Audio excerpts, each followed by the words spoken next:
Welcome to the Solemn Vanguard channel. Today we're discussing what are the strongest decks after the Bermuda Triangle set. Getting into the video, keep in mind that I won't be going over every single deck that can top. I'd say we could make a list of 20 decks that way and the video would lose its point. So there's no need to comment things like, but what about insert my favorite deck? I'll simply be going over what I think are the very strongest decks of this post-Diva meta and thus what you can look out for at a Spring Fest or something like that. These decks are also listed in no particular order. I'd say the first deck that deserves a spot in this list is Ange. If you want a more in-depth explanation, check out my Why Ange is So Good video. But in short, this deck has been topping big events left and right due to its sheer combination of consistency and plussing. Early game they will often call things down, only to plus of it with Shandy, be able to rush a bit, call it all back with Angie, get high numbers of Lucille and then get multi-attacks with Alkenspika. Another obvious deck on this list is ZTB, pretty much consistency incarnate with the likes of Dranzy and no apparent drawback to using Stride Fodder to fetch the correct grade 3. This deck almost always has its correct ride available because of this.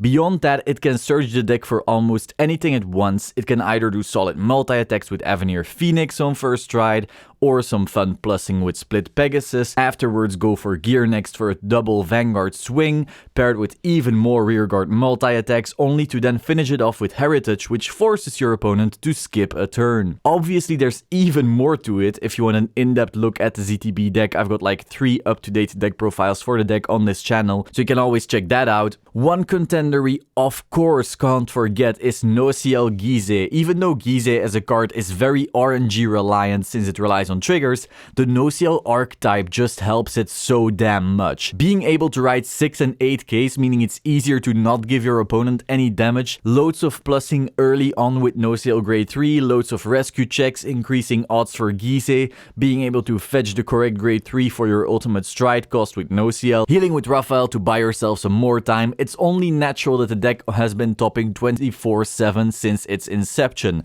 On this channel we also have a deck profile on it by Josie. She actually won Springfest together with Jay, whose CTB deck is also on this channel, and she was playing Nociel Gizeh right there. So you actually have 2 Springfest winners showing off their stuff on this channel already. You can always check that out. Now next on the list, Coral. Now it topped quite a bit, but as Team League has been the biggest thing the past months, it topped quite a bit less than the likes of ZTB. Is Coral not that good? Well, it's mostly due to how Springfest and Team Leagues are structured. You can only have 1 player per clan in your team. This means that even though Coral is strong, Ange is arguably stronger, and thus with only 1 Bermuda Triangle spot per team, Ange is more likely to be picked over Coral, further skewing Coral's results.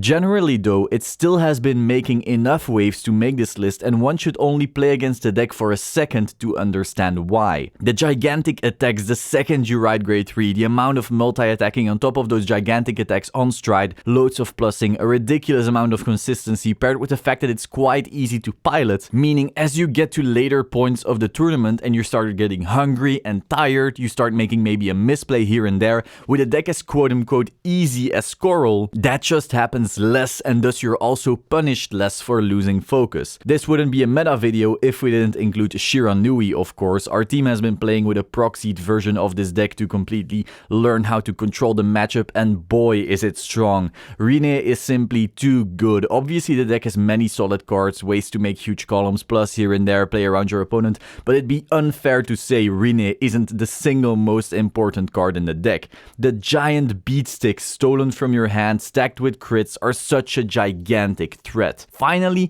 I'd like to mention Darkness. Hardcore deck filtering, tutoring for specific pieces with Sharod, plussing with Word Tiger Jaeger shenanigans, free resources with Monochrome Kitty, huge unguardable columns with Balaam, Baleful Repressor and Gastia mimicking Baleful Repressor. There's a very good reason why we see this deck in so many top teams. Now before I sign off, do understand that there's many other great decks out there. I simply believe that these are the top of the top. Don't be surprised if you see decks like Shushu, Victor, Luard, Altmile, and so forth still topping a lot, but there's a very good reason why the decks listed earlier dominate, badumtsh, so many of the top tables, and I hope this video gave some insight into that. Hope you found this interesting. If you did, please subscribe to the Solemn Vanguard channel and click the bell button to stay up to date. Like the video if you liked the video and let me know your thoughts in the comments down below. I will see you soon.